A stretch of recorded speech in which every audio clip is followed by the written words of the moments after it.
শ্রদ্ধা, স্নেহ, মায়া, প্রীতি, বন্ধন এইগুলোর সমন্বয়ে কিন্তু আমাদের পরিবারের গঠন।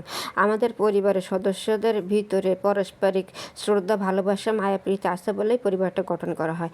আসসালামু আলাইকুম। হ্যালো বিহাস, কেমন আছেন আপনারা? আশা করি আল্লাহ তাআলার অশেষ রহমতে ভালোই আছেন। আলহামদুলিল্লাহ, আমিও ভালো আছি। বরাবরের মতো নতুন দিনে নতুন আরেকটা ভিডিও নিয়ে আপনাদের মাঝে হাজির হলাম। আপনাদের সকলকে জানাই আন্তরিক অভিনন্দন এবং মোবারকবাদ। চলুন ভিডিওটি শুরু করা যাক।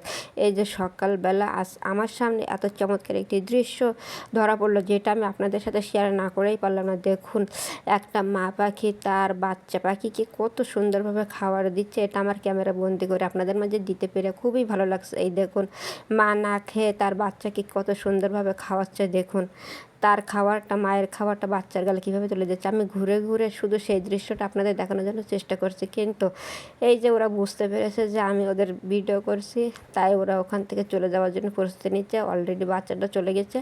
এবার এই যে মা পাখিটা, সেটাও কিন্তু চলে যাওয়ার জন্য প্রস্তুতি নিচ্ছে। এই দেখুন, এবার সে কিন্তু এখান থেকে চলে যাবে। তা বিহাস, কেমন লাগলো এই দৃশ্যটি? প্লিজ একটু কমেন্ট সেকশনের মাধ্যমে জানাবেন। এটা সকালের দৃশ্য। তারপরে ওরা এই যে আমাদের এই পেয়ারা গাছে ঘুরে ঘুরে বেড়াচ্ছে। আহারে, আমি যদি এরকম একটু পাখি হতে পারতাম তাহলে কতই না মজা হতো। এইভাবে ডালাডালি ঘুরে বেড়াতে পারতাম, এই সীমাহীন আকাশের নিচে উড়ে উড়ে বেড়াতে পারতাম, কতই ভালো হতো, তাই না? তারপরে এই যে পাখি দেখা শেষ, এবার একটু চলে আসলাম যে এখন ঠান্ডার সময় বৃষ্টি হচ্ছে চারিদিকে, একটু ঠান্ডা কাশির সমস্যা। আমার মনে হয় ভয়েস শুনলে আপনারা বুঝতে পারবেন যে আমার ঠান্ডা লেগেছে। তাই আমি একটু অলস টাইম আদা চা খাওয়ার ট্রাই করি। তাই ওই যে পাখিটা দেখে এখন আসলাম। সকালবেলা বাইরে বেরোতে পারিনি, বর্ষা হচ্ছে, তাই এখন আবারও ভিতরে চলে আসলাম। এসে আমি একটু আদা চা তৈরি করে নিয়েছি। তার জন্য প্রথমে আদাটা থেতো করে নিয়েছি, তারপরে এই যে কাপ নিয়েছি। এবার আমি চাটা তৈরি করব। চা তো সবাই তৈরি করতে পারেন, কিন্তু আমি যেভাবে তৈরি করব মনে করলাম যে আপনাদের মাঝে আজ একটু শেয়ার করে দেয়। যে বাইরে যাওয়া হচ্ছে না বৃষ্টির কারণে, প্রথমে কাপে চিনি নিয়ে নিয়েছি, তারপর আমি ছাঁকনির উপরে দিয়ে দিয়েছি চায়ের লিকার। আর এদিকে আমি এই যে হাঁড়িতে পানি গরম করতে দিয়েছি। পানিটা অলরেডি বয়েলড হয়ে গেছে, ফুটতে শুরু করেছে, আপনারা দেখতেই পাচ্ছেন। তার উপরে আমি এবারে দিয়ে দিলাম সে আদা থেতো করা ছিল সেইটা। আদা থেতো করে সেইটা দিয়ে আমি কিন্তু এবারে আরেকটু জ্বালাবো, কারণ এটা পানির সঙ্গে প্রপারভাবে মিক্সড হতে হবে। এই দেখুন, আমার জ্বালানো কতক্ষণ হয়ে গেছে। তারপর আমি এবার নামিয়ে ফেলবো। আমি কিন্তু এইভাবে সবসময় চা তৈরি করে থাকি। বিয়াস, কারা কারা এইভাবে চা তৈরি করে খান প্লিজ একটু কমেন্ট সেকশনে জানাবেন। আর যদি আমার এই পর্যন্ত ভিডিও দেখে যারা একটু লাইক দিতে ভুলে গেছেন, প্লিজ লাইক দিয়ে আমার সঙ্গেই থাকবেন, আমাকে একটু সাপোর্ট করবেন, কারণ আপনাদের একটা লাইক আমার এই ভিডিওটা অনেকের কাছে পৌঁছাই দিতে পারবে। তাই আপনাদের লাইক কামনা করে আমার ভিডিওটা কন্টিনিউ করার জন্য আপনাদেরকে রিকোয়েস্ট করছি। দেখুন, আপনাদের সাথে কথা বলতে বলতে কত সুন্দর আমি একটা আদা চা তৈরি করে নিলাম। এটা কিন্তু ওষুধের মতো কাজ করে। এই ঠান্ডা কাশি যাদের আছে, প্লিজ আপনারা একটু ট্রাই করতে পারেন এভাবে চাটা। তারপরে এই যে আর কিছু দেখাতে পারলাম, কারণ বৃষ্টি হলে আমাদের এখানে অবস্থা খুবই খারাপ হয়ে যায়, সেটা আমি আগের ভিডিও দেখাইছি। তাই এই যে বাজারতে নিয়ে এসেছে পিঁপেটা আমি এখন সুন্দরভাবে কলে এসে ধুয়ে নিচ্ছি। মাশাআল্লাহ, আজকে পানির কোনো সমস্যা নাই, পানি আছে, পানি দেখলেই বুঝতে পারতেছেন। দুই এক সময় যে পানির কী সমস্যা হয়, আজ কোনো সমস্যা নাই। আজ ভালোভাবে তরকারিগুলো খুব সুন্দরভাবে পরিষ্কার করে ধুয়ে নেবো। দেখুন, পেঁপের গায়ে আটা থাকে, এই আটাটা আমি সুন্দরভাবে ডলে ডলে, যাতে পেঁপের গায়ে আর না থাকে, সুন্দরভাবে যতক্ষণ আটাটা পিচ্ছিলভাবে থাকে ততক্ষণ আমি ডলে ডলে সুন্দরভাবে ধুয়ে নিচ্ছি। এই দেখুন, আপনাদের সাথে কথা বলতে বলতে আমি পেঁপে ধোয়াটাও অলরেডি ডান।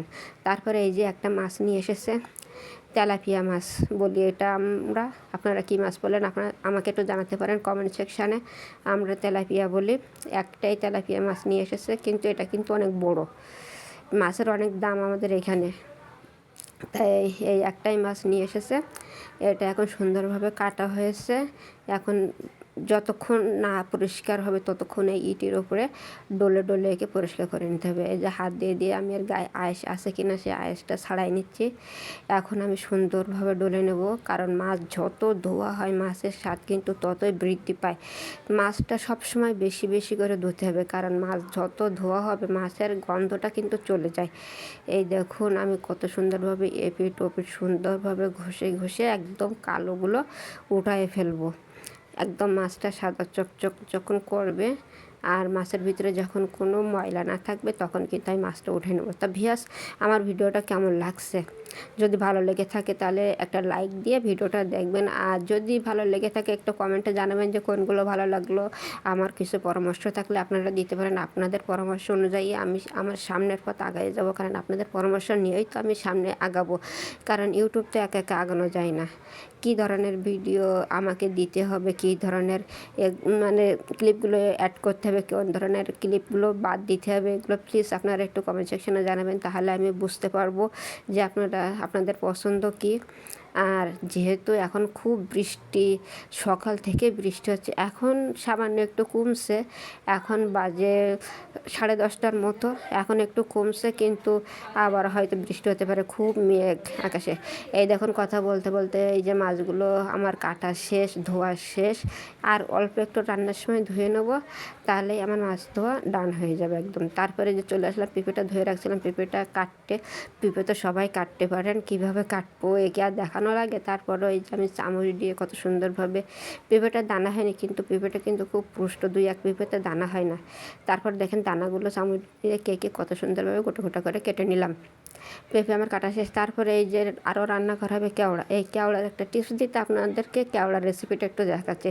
কেওড়া তো সবাই রান্না করতে পারেন, কিন্তু আমি আমার রান্না করতে যে একটা টিপস আপনাদের দেওয়ার মতো, এইটা আমার মনে পড়লো, তাই আমি আপনাদেরকে একটু দেখাচ্ছি। এই দেখুন, কেওড়াগুলো কিন্তু সব একই সাইজের না, কিছুটা বড় বড় থাকে, কিছুটা ছোট ছোট থাকে, কিছুটা আগে সিদ্ধ হয়, কিছুটা পরে সিদ্ধ হয়।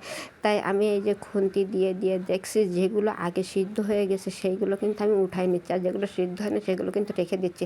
কারণ এই কেওড়াটা যখন সিদ্ধ হয়ে যায়, এর ভিতরে যে বিচি কিংবা দানা যাই বলেন না কেন যেটা আছে, ওইটা কিন্তু বেশি সিদ্ধ হলে ছাড়াই যায়, আর ওইটা যখন ছাড়াই যায় তখন কিন্তু এই যে খাটাটা, মানে যে কেওড়া দিয়ে যে খাটা রান্না করবো, ওটা অত্যন্ত পরিমাণে কষ লাগে আর খেতে একটু টেস্টি হয় না। তাই যাতে আমার সব কটা কেওড়া প্রপারলি কুক হয়, আবার যেন দানাটা না ছাড়িয়ে যায়, তাই আমি এই টেকনিকটা অবলম্বন করেছি। তাই মনে হলো যে আপনাদের সাথে একটু শেয়ার করে দেয় টেকনিকটা, যদি আপনাদের উপকারে আসে, তাই আমি শেয়ার করে দিলাম। এই দেখুন, যেগুলো আমার আগে সিদ্ধ হয়ে গেছে সেগুলো কিন্তু আমি বেছে বেছে উঠাই নিচ্ছি, একটু পরপরই আমি দেখছি, আর যেগুলো সিদ্ধ হয়নি সেগুলো কিন্তু আমি এই যে কড়াইতে রেখে দিচ্ছি। আর একটা টিপস, সেটি হচ্ছে যে এই যে পানি দিয়ে আমি সিদ্ধ করে নিচ্ছি, এই পানিটাই দিয়েই কিন্তু আমি এই কেওড়াটা রান্না করব। এই পানিটা কিন্তু এই যে কেওড়ার যে ফ্লেভার, সেটা কিন্তু এই পানিতে থাকে, আর যে কেওড়ার যে একটা টেস্ট থাকে না টক জাতীয়, সেইটা কিন্তু এই পানিতে মিশে যায়। তাই এই পানিটা কখনো আপনারা ফেলে দিবেন না, এই পানি দিয়েই কেওড়াটা রান্না করবেন। আমি কিন্তু এটা করে থাকি সবসময়। কেওড়াটা পরিষ্কার করে ধুয়ে এইভাবে সিদ্ধ করে নিলে এই পানিটা কিন্তু আর মানে ব্যবহার করার উপযুক্ত থাকে সবসময়।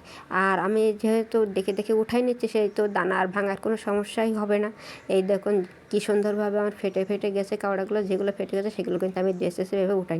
কেওড়াটা রান্না শেষ, এবার চলে আসলাম মাছ ভাজি করতে। মাছটি ম্যারিনেট করে রাখছিলাম, এখন সুন্দরভাবে ভেজে নিলাম। তারপর এই যে মেন যে রান্নাটা, পেঁপে রান্না, সেটাও আমি অলমোস্ট হয়ে গেছে, কারণ এটা আমার রেসিপি চ্যানেল না, তা আমি পুরোটাই দেখালাম না। যাই আমি সাধারণত এটাই আমাদের খাওয়া হয় দুপুরে, তাই এই রান্নাটাই দেখাচ্ছি আপনাদেরকে।